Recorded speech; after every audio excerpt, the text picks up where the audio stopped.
Hello and welcome to Arnie's Short Stories. I hope you enjoy this story. I'm going to try and upload a new story each day. The Ghostly Fisherman of Fishbourne. Holly Arnold stepped off the ferry onto the weathered planks of Fishbourne's dock, her senses inundated by the briny tang of the sea and the raucous cries of gulls wheeling overhead. The Isle of Wight unfurled before her, its rugged coastline a jagged scar against the horizon, its rolling hills cloaked in a verdant hush that promised respite from London's relentless clamour. A journalist by trade, Holly had chased shadows of stories across continents, her notebook brimming with tales of the uncanny and the unresolved. Now she sought solace here, a pause from the ceaseless grind, though whispers of strange happenings on the island had already begun to tug at her curiosity like a fisherman's line snagging on unseen depths. Yet, as she trudged toward the bed and breakfast, a quaint, ivy-draped relic of Victorian charm, Holly sensed an undercurrent of unease. The villagers she passed cast sidelong glances, their eyes flickering with a blend of wariness and intrigue before darting away. An old man at the ferry terminal, his face a map of wrinkles etched by salt and time, had clutched her arm as she disembarked. "Beware the fisherman," he rasped. Holly had brushed it off with a nervous chuckle, dismissing it as the ramblings of a superstitious soul. But as she unpacked in her room, the sea beyond her window darkening into an inky abyss, those words gnawed at her. That night sleep eluded her. A sound pierced the stillness, a low, mournful wail, rising and falling like the keening of a beast in agony. Holly bolted upright, heart hammering against her ribs. She strained to listen. It came again, unmistakable, drifting from the beach below.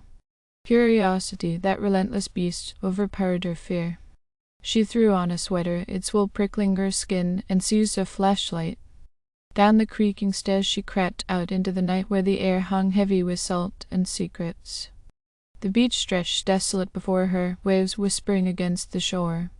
Holly's flashlight carved a trembling path through the dark, revealing nothing but sand and seaweed.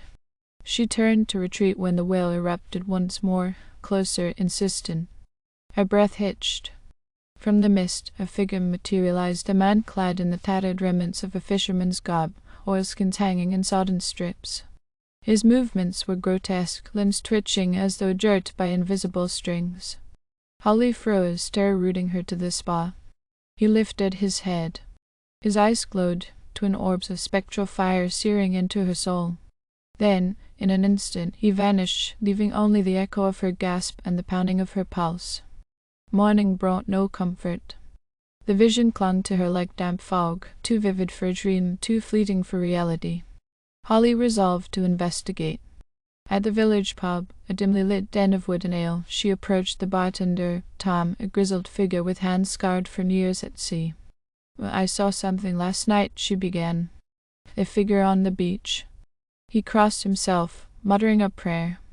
"That'd be the fisherman," he said. "Edward Blackwood, lost at sea nigh on 50 years back, haunts these shores still, they say, searching for something." Holly pressed, leaning closer. Tom's eyes flicked around the room. "Some reckon it's his lost love, Eliza, who betrayed him. Others swear it's vengeance on them what wronged him. Truth's a slippery fish. No one's caught it yet." A story simmered here, ripe with mystery. Over the following days, Holly plunged into the tale of Edward Blackwood. The local library yielded brittle newspapers and faded logs. Edward, a stalwart fisherman, had been betrothed to Eliza Hart, a beauty of Fishbourne, until he vanished at sea the night before their wedding. A storm took him, the records claimed, but whispers of sabotage of a rival's jealousy lurked between the lines. Holly sought out Margaret, Eliza's confidante, now an octogenarian with eyes clouded by time. Eliza never stopped waiting, Margaret croaked. Years she stood by that sea, hopping. Folks say her spirit's still there at the old lighthouse, watching for him. Two spirits bound by loss. She had to see the lighthouse. It loomed on a cliff's edge, a skeletal relic of peeling paint and shattered glass, abandoned to the elements. The wind howled as she approached, a chorus of lamentations swirling around her. Inside, dust cloaked the air, footprints marred the floor, a candle stub smoldered, and a locket gleamed amid the debris. Holly opened it. Eliza's face stared back, captured in sepia tones.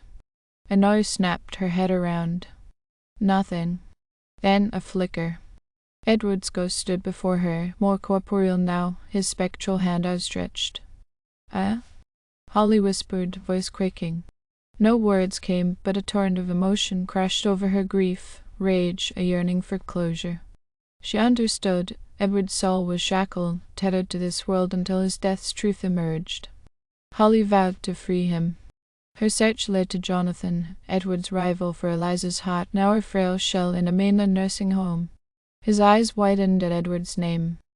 "I didn't mean it," he stammered. "I wanted him gone from her, so I spooked him that night, pushed him too far. He fell into the sea." "You killed him," Holly said. Jonathan nodded, broken.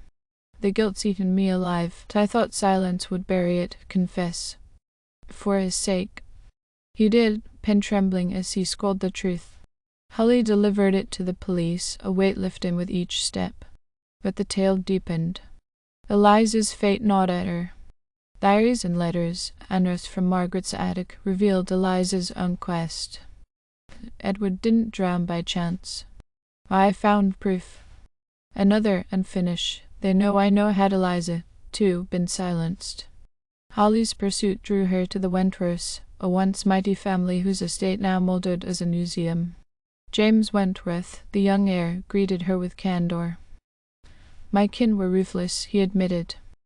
"If Edward crossed them, you'll find it here." Among yellowed ledgers, Holly uncovered motive. Edward had clashed with the Wentworths over fishing rights and discovered a Roman amulet, gold and cursed.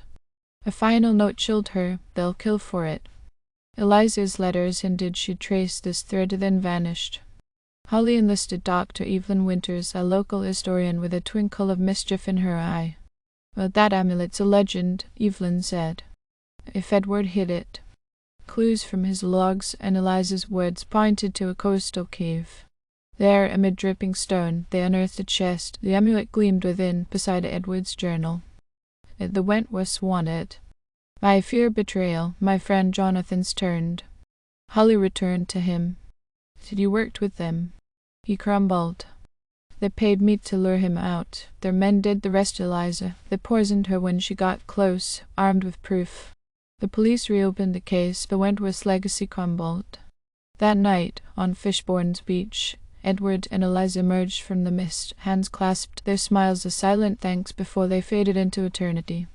Holly boarded the ferry home, the Isle of Wight receding like a dream. She'd faced terror, unearthed truth, and laid ghosts to rest. Yet, as the waves churned, she knew the island's shadows would linger in her forever. Thank you for listening. I hope you enjoyed this story.